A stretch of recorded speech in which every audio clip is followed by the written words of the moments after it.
Yan. Clutch lining. Ubus-ubus. Ubus-ubus ang laman. Ayan, okay pa kayo. Kapag kami ng clutch lining. Yan. Kulang ng bulitas. Wait. Hindi lang sa ilalim lang yun. Naku mo, nadurog na yung bulitas ko dyan. Kaya para ano wala eh.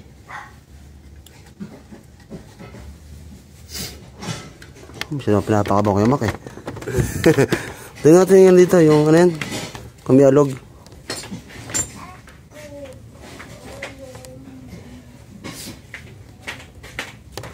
Yan guys, ang aking clutch lining.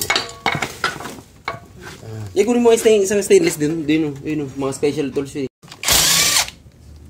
Tingnan natin kung madumi yung ating filter. Filter din yan eh. Ayan, dumi. Dumi. Grabe dumi. Wala kang kadumi-dumi eh. Parang puno nga oh. Ang screwdriver, pakita ko sa iyo. Ito na lang, ito.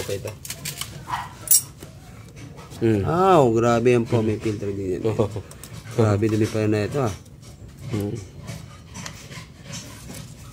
Delikado pala yan pagka tumagal. Yung ano ka Mac, tag ito. Yung ating strainer.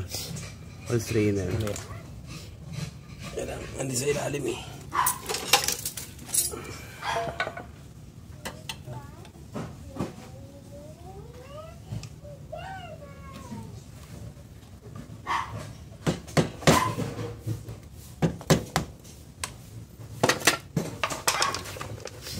Ganito siya.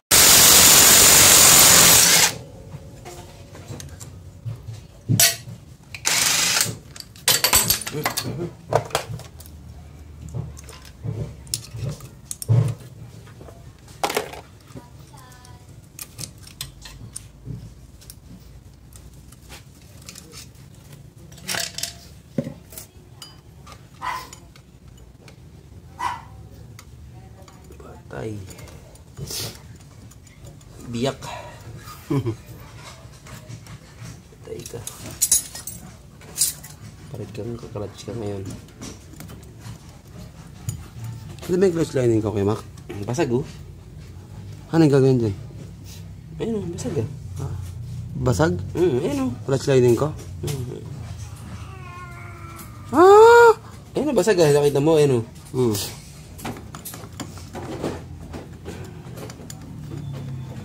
Wait. Nakabiyay. Patanggal na namin clutch lining. Kapalitan na namin. Bihira. Buti wala pang alog. Salamat naman. Pang alog. Ito yung ano ko, diba? Aking, ano yan? Clutch strainer. Biyay. Tapos na aking paglagyan ng aking clutch lining. And meron akong side cover gasket na okay na rin. So, ilalagyan na lang itong aking crankcase. So, okay na. So, next na tapat ng clutch bell and clutch housing, clutch lining. Yan sa kayong cams. Para all goods na. Ayan, nagpalit tayo ng clutch lining na ito. Ng Honda na pang Ribbon 25. Yan. Ang next naman natin na papalitan ay yung clutch housing ko. Saka yung clutch bell and clutch lining ulit. Tapos saka yung cams para goods na goods na. Black 12. Ito kasi nasunog kasi yung clutch lining. Makapala pa naman yung clutch lining ko. Kasi nasunog kasi dahil sa power shifting. Ayan, kaya okay masyado magka-power shifting, bibigla na agad yung cambio. Kaliwa kanan. Ataw, sagad silang bigla bitawan. Yun, doon na nakasira ng clutch lining. Kasi nasunog sila. So, yun. Ayan, so kita nyo naman ang ating gilas. Ano kulay motor mo? Ito yung ating clutch lining. So far so good. Ayan, bago na rin ating langis na shell. Kaliwa ka ulit. Mineral lang. Kasi kada 1.5 papalit naman ako na langis eh. Kaya kadi hindi masyadong magano. Kanan naman. Basta wala kang tutumbukan yun. Kanan ka unang makita mo. So yun lang mga kabiyahe. Ayan pa mga ka-idol, bali ngayon nadarok ang ating makina. Kung yung mga narinig nyo guys, ang sabi sa akin ng ating mekaniko ay talagang palitan yung ating clutch bell kasi may gases na yun eh.